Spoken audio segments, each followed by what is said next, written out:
it's Ashley Allen again, and thank you for watching this video vlog. Today we're going to be talking about David Crownson, who is well known for his comic series Harriet Tubman Demon Slayer. This comic series is about and inspired by the well-known American abolitionist and political activist Harriet Tubman, who freed many slaves throughout her life. The comic is based around her legacy, but told in a more dramatic and fantastical fantasy where Harriet Tubman battles vampires, demons, and all sorts of these supernatural beings to help free slaves and their families. Crownson was born and raised in Frenchtown, New Jersey, where he grew up with a passion for storytelling that started with comics and films he loved as a child, which has served him as a writer and an actor, where then he proceeded to carry out his passion at the Academy of Art University, but then dropped out and went to a conservatory. So David Crownson came up with the idea of this comic series, Harriet Tubman Demon Slayer, when he moved to Ghana, West Africa for a while to stay with his family, which is actually where his family is originally from. This was when Crownson was living in New York City and at the time was working like 5 different jobs just to pay for his rent. He was also auditioning a lot back then, 3 of which his auditions were major. And his mother told him that if he hadn't booked anything soon, she told him to move to Ghana to just spend more time with his family and to just rest and recover, which is what actually happened. So in Ghana, which is where Harriet Tubman's heritage is traced back to, she's actually quite big and is celebrated there. There, Crownson had come across a documentary about Harriet Tubman when channel surfing. When the documentary had ended, he came across the ending scene of his favorite film, Crouching Tiger, Hidden Dragon, where there was a katana fight scene.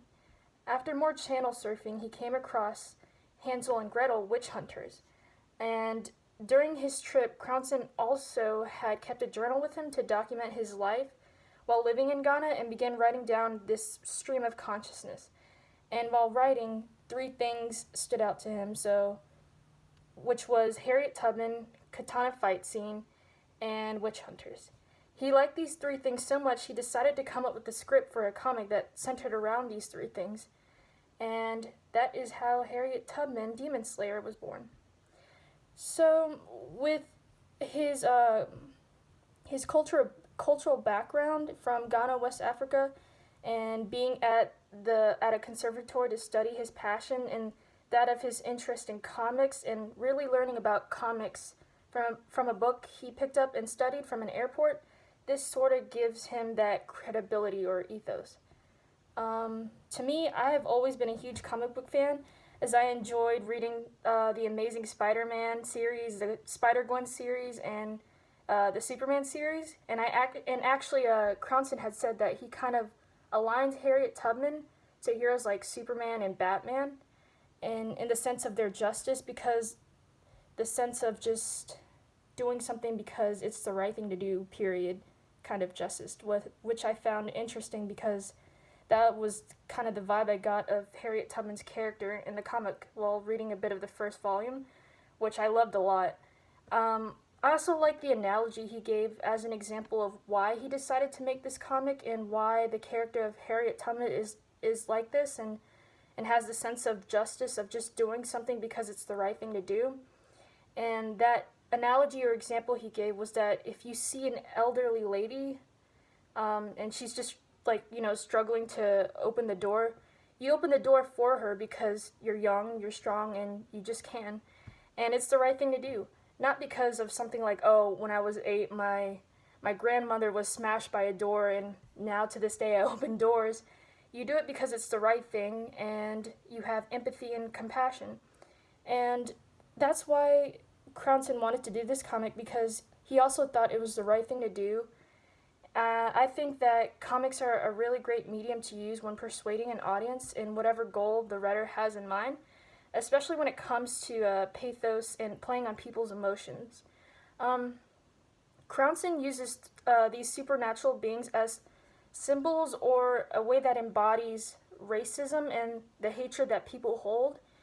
He uses Tubman's legacy in a way that inspires people to grapple and fight racism through a medium that I feel like can capture an audience's attention, emotions, and heart, and also inspires them, which is through comics, his character, and through the use of his imagination. What I also thought was really cool to think about is that historically we know that this was a time when slavery was happening, and Harriet Tubman was a woman who was 4'11", fighting like these huge, way bigger than her supernatural beings. And I think that it was kind of symbolic, as Harriet Tubman was always fighting something that was way bigger than her, in that which was slavery, racism, and helping to carry these people to freedom. And although his audience may be targeted more towards that of African Americans because of the historical context setting, I think that it also stretches towards everyone as well, because I think that the comic also aims to inspire people, no matter who you are, to fight this monster that we call racism. I think that it's awesome that Crownson tells the legacy of Harriet Tubman as authentic as possible, and still making it in a way that will make people read and enjoy and be inspired so much of. It's important we never forget legacies such as Harriet Tubman, as she is an important person in history who has fought for something and that is so great and has helped so many people. So it was a real pleasure getting to talk to David Crownson and learning about him and his passions and the process of making comics such as Harriet Tubman Demon Slayer, and really getting to know the importance of it and what inspired him to write it. So I can't wait to hear more of Artivist in the next coming weeks.